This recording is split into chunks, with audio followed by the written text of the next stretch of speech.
こんにちは、大井です。こんにちは、ひなです。今日は2026年4月5日に行われた AFCU20 女子アジアカップ対2026台湾対日本戦の試合について台湾サポーターと話していきます。グループリーグ2試合目だね。そうだね。チャイニーズ台北サポーターは自分たちのことを台湾と呼んでいたので、このチャンネルでは台湾と呼ぶことにします。女子アジアカップの時に台湾サポーターの人がそう言っていたね。1試合目を終えた順位表はこうなっています。この表には反映されていませんが、台湾対日本戦の前にオーストラリア対インドの試合が行われていて、5対0でオーストラリアが勝っています。じゃあ1位になるためには日本は台湾に5点差をつけて勝たないとね。1試合目から日本は5人スタメンを入れ替えているね。と言っても4人はインド戦の途中から出場しているよ。じゃあ今大会純粋な初出場は1人なんだね。そうだね。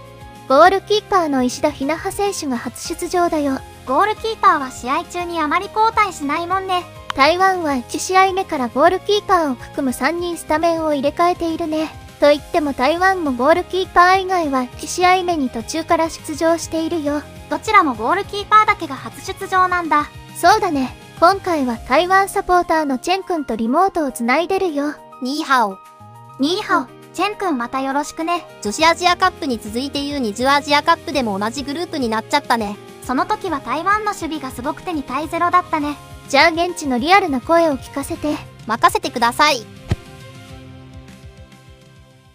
それでは早速、試合前の台湾の雰囲気についてチェン君教えて。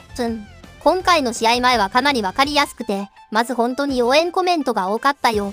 台湾 U20 女子代表頑張れとか、中華隊頑張れとか、そういう声がすごく多かった。中華隊？台湾代表のことだね。中華台北代表って呼ばれることが多いけど省略すると中華隊。ここで使われている中華は中華人民共和国のことではなく、台湾の正式な国名での中華民国に由来しているよ。最近では台湾隊っていう人も増えてるよ。なるほど。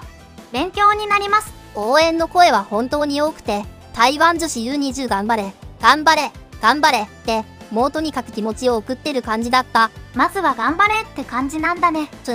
とにかく台湾女子サッカー頑張れって言ってる人ばかりで、全体的にすごくストレートに応援してる空気だった。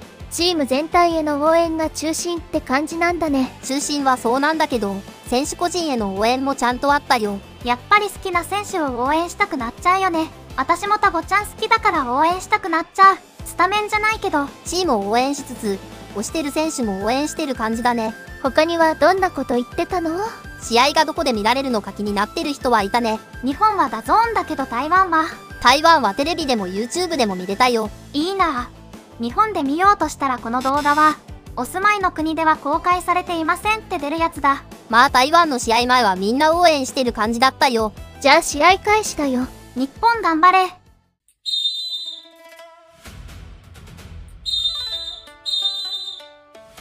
前半終了して2対0だね。開始1分で点入ったからもっと点入っちゃうと思ったけど2点だね。しかもゴールキーパーの選手途中で変えられちゃったしね。仕方ないけどちょっとかわいそうだったね。チェン君現地はどう？ハーフタイムの声はほとんどわかんないんだけどさ、日本にキックオフからたった1分でスーパーゴールを決められたって人を見たくらいなんだよね。少なくない？そういう時もあるの。でもあれってスーパーゴールだったの？あれはスーパーゴールだよ。私があまりサッカー知らないからって騙してない？はい、これが前半のスタッツね。ちょっとごまかさないでよ。ボール支配率 87% もあるよ。すごい。しかも19本もシュート打ってるんだね。19本シュート打って4本しか枠内ないけどね。じゃあ後半見ていくよ。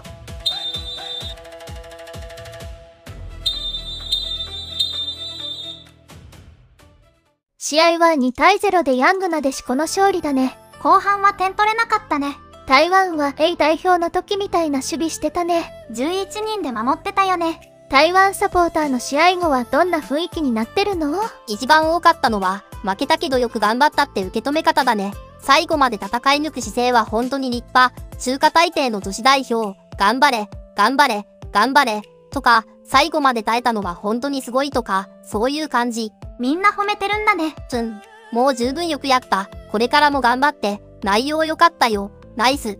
っていう声もあったし、試合後すぐに厳しく叩く感じではなかったよ。内容は良かったって見てるんだね。そうだね。しかも相手が日本だから、なおさらそうなってる感じがあったよ。日本が相手っていうのはやっぱり大きいんだ。かなり大きいと思う。日本相手にここまでやれたならすごい。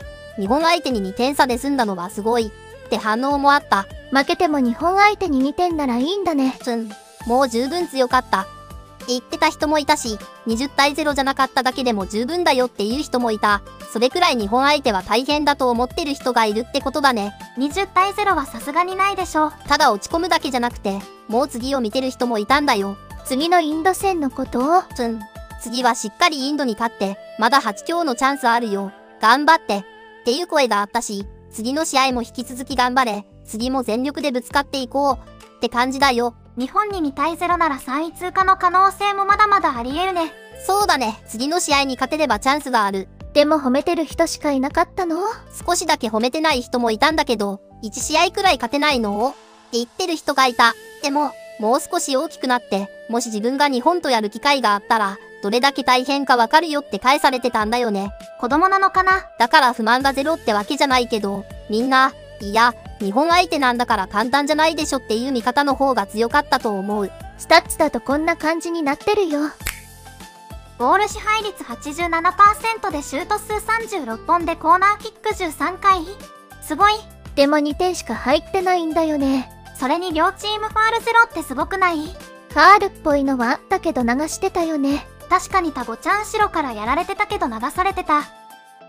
やっぱりシンプルに応援してる人が多かったよ。試合負けてもそこは変わらないんだ。変わらないね。負けた後でもまず応援が先に来てる感じ。だから今回の試合後は、負けはしたけど、相手が日本ならよくやったし、まだ次があるから応援しよう。っていう感じだったかな。負けても応援してくれるサポーターがいるのは選手も嬉しいよね。チェン君話聞かせてくれてありがとう。こちらこそありがとう。ダージャハオ。